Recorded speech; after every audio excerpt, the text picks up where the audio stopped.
Kidney disease के symptoms या risk factors क्या क्या होते हैं, क्यों किस वजह से ये बीमारी हमें होती है। तो जैसा पहले मैंने रिस्क फैक्टर्स बताया था, हाइपरटेंशन एक बहुत बड़ा कारण होती है किडनी डिजीज को लेकर।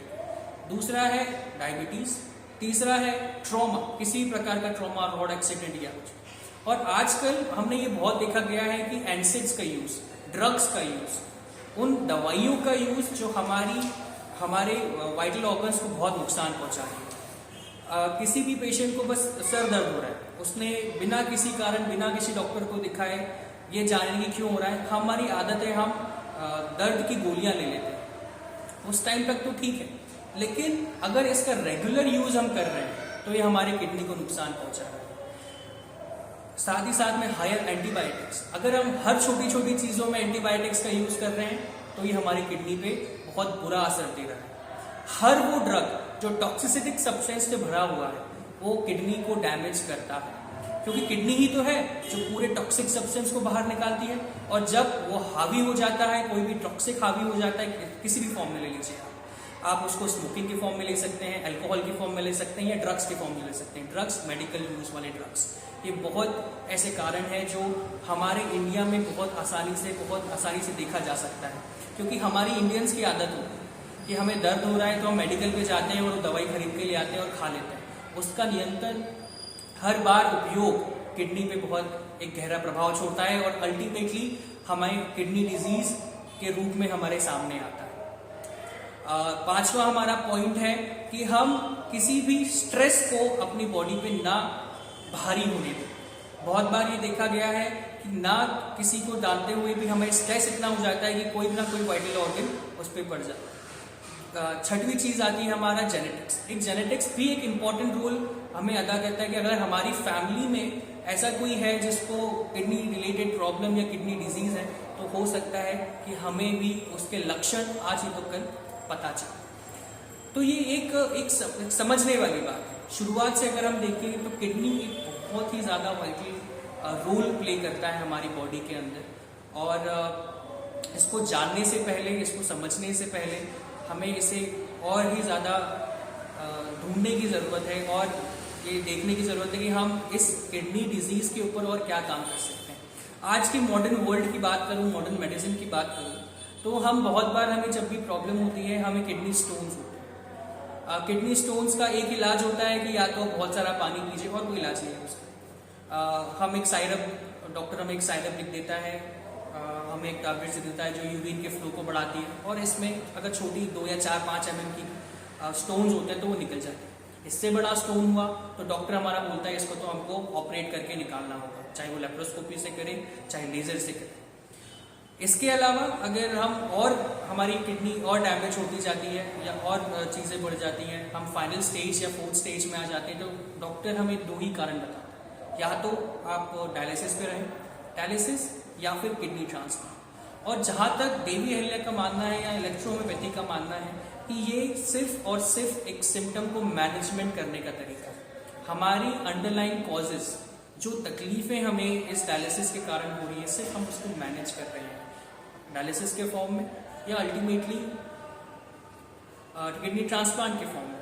और ये एक डाटा है जो आप गूगल कर सकते हैं कि अगर कोई भी पेशेंट अगर किडनी ट्रांसप्लांट करा रहा है तो नेफ्रोलॉजिस्ट आपको बोलता है बस सक्सेस रेट 10 साल, सिर्फ 10 साल। उसी प्रकार से जैसे हम बाईपास सर्जरी करा लेते हैं, आपका कार्डियोलॉजिस्ट बोलेगा अगर सब कुछ ठीक रहा तो 10 साल। तो ये सिर्फ और सिर्फ एक अल्टरनेट, हम अभी तक जो इलाज करते हुए आ रहे हैं सिर्फ अल्टरनेशन में कर रहे हैं उसके, कि सिर्फ हम अंडरलाइन कॉजेस को थोड़ी टाइम के लिए हटा रहे हैं।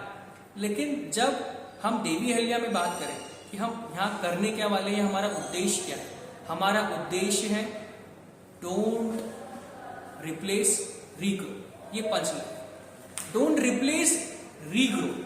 हमें रिप्लेस करने की जरूरत नहीं है, हमें उसके फंक्शन रिप्लेस करने की जरूरत नहीं है, हमें उसे फिर से अपने प्रॉपर फंक्शन में लाने की जरूरत है। और ये हम कैंसर में देख चुके हैं कि इलेक्ट्रोहोम्योपैथी कितनी कारगर है, उसी प्रकार से ये रीनल केयर सेंटर में भी या रीनल डिजीज में भी बहुत ज्यादा फायदेमंद होती है। इस प्रकार से अब इसका मैकेनिज्म ऑफ एक्शन क्या है, हम बहुत बार सोचते हैं। तो हमारी टीम ने, Devi Ahilya hospital research centre की टीम ने हम एक कुछ प्रोटोकॉल्स बनाए हैं या एक तरीके डेवलप करे हैं जो कि किडनी डिजीज में बहुत हद तक कारगर साबित होते हुए आए हैं।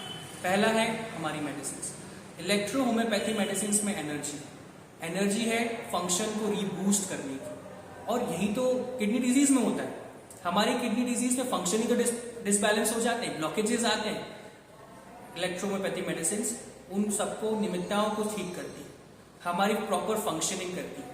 साथ ही साथ में हमारे normal cells, normal glomerular cells, nephrons को वापस से रीजनरेट करने में मदद करती है। साथ ही साथ में कुछ एक ऐसे प्रोटोकॉल्स हैं मेडिसिन लगा करके हम पेशेंट को उस अवस्था में रखते हैं, कुछ एक पर्टिकुलरली टेम्परेचर डिसाइडेड करते हैं, कुछ प्रेशर अप्लाई करते हैं, जिससे उनका ब्लड प्रेशर इंक्रीज होता है।